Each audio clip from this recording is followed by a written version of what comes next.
बिस्मिल्लाहिर्रहमानिर्रहीम। अस्सलाम वालेकुम ख़वातीन और हज़रात।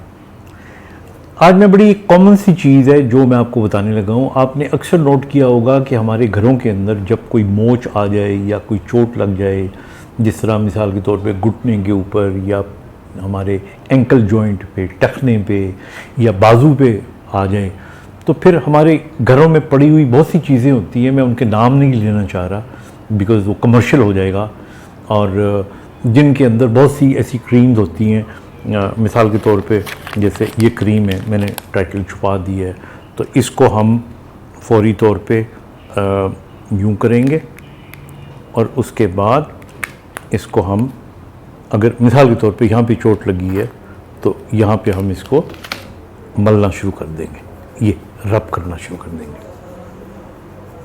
और ये मैं रब कर रहा हूँ तो फौरी तौर पे हमारा दर्द जो होगा वो आहिस्ता आहिस्ता कम होना शुरू हो जाएगा। अब हम समझते हैं कि जिस तरह हमने अपनी इस तकलीफ़ का इलाज कर लिया। अब मैं आपको बड़ी इंटरेस्टिंग बात बताने लगा हूँ, अगर आप गौर से सुनें तो देखिए, ये जो क्रीमें होती हैं ना, ये इनको हम कहते हैं काउंटर इरिटेंट क्रीम्स। अक्सर आपने देखा होगा कि जब आप लगाते हैं तो एक जलन सी होती है, ये ठंडक पहुँचती है। अब होता क्या है, ये ब्रेन चीटर होते हैं। अगर हमें चोट लगी है और यहाँ पे सोजिश हुई है, सोजिश की वजह से हमें दर्द हो रहा है, तो जब हम ये क्रीम लगाएंगे इस जगह के ऊपर, तो यहाँ से जो दर्द के पैगाम जा रहे थे, जिसकी वजह से हमारे जहन को पता लग रहा था कि यहाँ पे दर्द हो रहा है, हमने क्रीम ऊपर लगा के और बहुत सारी सेंसेशंस को एक्टिवेट कर दी है। जो गर्मी की सेंसेशंस हैं, ये ठंडक की सेंसेशंस हैं, और इतनी सारी सेंसेशंस ब्रेन को जाना शुरू हो जाएंगी कि जो असल में दर्द की सेंसेशन है वो ब्रेन गड़बड़ कर जाएगा, ये भूल जाएगा। एक लिहाज से ब्रेन चीट हो जाएगा।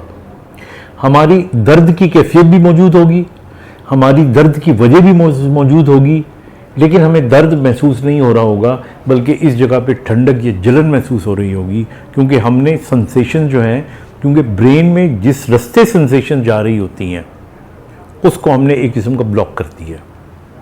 तो इसलिए मैं ये हमेशा रिकमेंड करता हूँ कि जो एक्यूट इंजरीज होती हैं, एक्यूट इंजरीज का मतलब है कि फ़ौरन मोच आ गई, स्प्रेन आ गया, कोई बॉल लग गई, कोई चोट लग गई, जिस पे आपको लगे कि अंदर स्वेलिंग होने का इम्कान है, वहाँ पे मेरे ख्याल में ये क्रीमें बिल्कुल नहीं लगानी चाहिए। बहुत सारी हमारे घर में पड़ी होती हैं, हमारे घर का हिस्सा होती हैं, हम उनको, चाहे वो ट्यूब हो, चाहे वो कप नुमा डिबिया हो, उसमें से निकालते हैं और हम लगा के, इससे एक्यूट इन्फ्लेमेशन आपकी बढ़ जाती है। अगर ऐसी कंडीशन होती है तो बर्फ़ की टकोर करें।